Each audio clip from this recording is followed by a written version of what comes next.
Rome has always been considered one of the most imposing and important cities worldwide.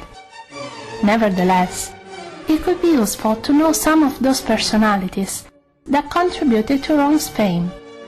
Among the others, we could mention the Roman Emperor Augustus and the sculptor Gian Lorenzo Bernini. When talking about Rome, we had the great opportunity of traveling back in time and knowing famous artists that weren't necessarily born in Rome, but worked in and for Rome. The most important of them is certainly Michelangelo. Michelangelo lived in Rome for many years, during which he defined Rome's Renaissance layout. Michelangelo didn't ever love Rome, he didn't like the city and missed his hometown, Florence. However, Michelangelo can be considered a genius, mainly because he carried out fundamental works of art despite many difficulties. We are now going to analyze some of Michelangelo's most important works of his Rome's sojourn and their impact on Rome's past and present. Being the most famous fresco of a sculptor by definition, the Sistine Chapel meant to Michelangelo the momentary renouncement to the tomb of Pope Julius II, a job that he considered much more stimulating. Born Giuliano della Rovere, Pope Julius II commissioned Michelangelo to fresco the ceiling of the Sistine Chapel. Michelangelo worked there from 1508 to 1512. The artist planned this work to be an ideal link to the 15th century wall frescoes by Perugino. As these frescoes represented the stories of Jesus and the stories of Moses, Michelangelo linked his own frescoes to them, and painted many scenes from the Old Testament, of which the apsidal fresco of the Universal Judgment is empirical and narrative conclusion. Myth characters and the ancestors of Jesus are painted on the lunes, while 7 prophets and 5 sibyls symbolize the interconnection between paganism and the coming of the Redeemer. Their attitudes and positions, as well as their fluctuating tunics and the sibyl's coiffure, highlight the importance of ancient Greek art to Michelangelo, that drew his inspiration from Greek sculptures and contemporary distance from them, since he considered as ethically wrong to draw inspiration from a model without clearing it.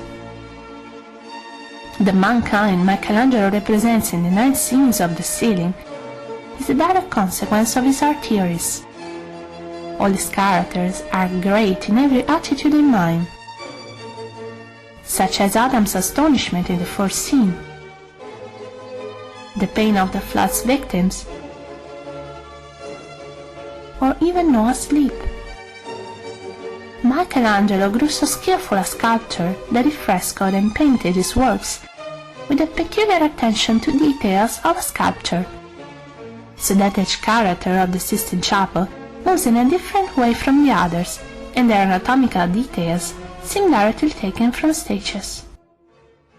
The atmosphere and the light in the frescoes of the Sistine Chapel are so still that no horizon can be found. The effects of Michelangelo's chromatic choice can be particularly seen in Universal Judgment, where fear and anguish got incredibly increased by the strong white light and the absence of a background. The livid and bright colors Michelangelo used symbolize the eternal repetition of the Bible's events in daily life, same as Michelangelo's Sweet Pietà and Angry Moses symbolize how many feelings constantly alternate with each other in our hearts. The Madonna of Michelangelo's Pietà is a very young woman that tries to hold an adult man in her arms. Her slight and soft figure leans forward, being absorbed by her own silent pain, and contemporarily trying to act and protect Jesus' motionless body, same as if he still were a baby. Thanks to masterly chiaroscuros, Michelangelo highlighted the difference between the young, poor, somewhat infant-looking Madonna and the handsome adult body of her child. Their age and weight difference causes the position in which the Virgin Mary sits, and a particular feeling of discomfort, because a strong age difference between Jesus and his mother looks unnatural and wrong, same as their strong and silent pain. The Pietà sweet atmosphere is totally opposed to the Moses raging look. Together with the neighboring statues of Rachel and Leah, Moses is contemporarily center of the tomb of Pope Julius II and of deep debates. Michelangelo represented the patriarch after he saw his people worshipping the golden calf. He has not already got furious with them. By his look, tells us that he will soon become raging. Michelangelo's Moses has witnessed the Bible scene and is now contemplating it once more, uncertain what to do. Quoting Sigmund Freud, we can say that Michelangelo chose to modify Moses' story. His statue looks identical to the Bible's character, with the difference that self-control, not anger, takes over the Renaissance statue.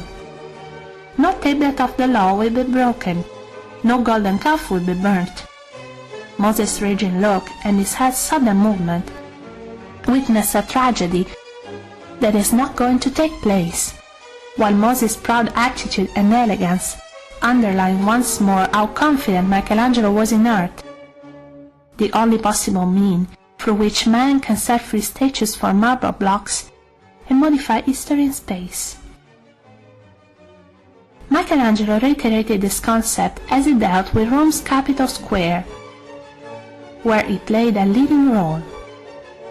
First of all, Michelangelo moved the orientation of the square to the Vatican, in order to underline the link between ancient and current power. Following Michelangelo's project, the white stones of the square's paving draw a star, whose center is occupied by the statue of the Roman Emperor Marcus Aurelius. Having been until then mistaken with the Emperor Constantine, Marcus Aurelius sits on his horse's back, making a wide and reassuring gesture with his right hand. He is not a conqueror, but a freedom prince, for which Michelangelo drew and sculpted a marble plinth. According to Michelangelo's project, the Capitol Square was planned to resemble an ancient Greek theater. Therefore, Michelangelo repaired the pre-existing Palazzo Senatorio and Palazzo Conservatori, and added another building, the current Palazzo Nuovo, to close its scenery. The sensation of entering a theater gets increased thanks to the frontal flight of steps. Michelangelo planned it so that every visitor could climb the flight of steps itself and see it progressively widen, until it opened completely at the very entrance of the square. The Capitol Square was not the only architectural work Michelangelo carried out in Rome. Same as in the planning of St. Peter's Church, Michelangelo contributed to the building of Palazzo Farnese, whose first project by Antonio da Sangallo he altered completely. After the neighboring streets were leveled off, the 16th century Palazzo Farnese was a beautiful marble block, totally opposed to the Renaissance theories on architecture. Michelangelo worked in Palazzo Farnese as if he wanted to set free a butterfly from her cocoon. Therefore, he opened many lodges in the courtyard. He decorated the palazzo's facade and added a slight third story.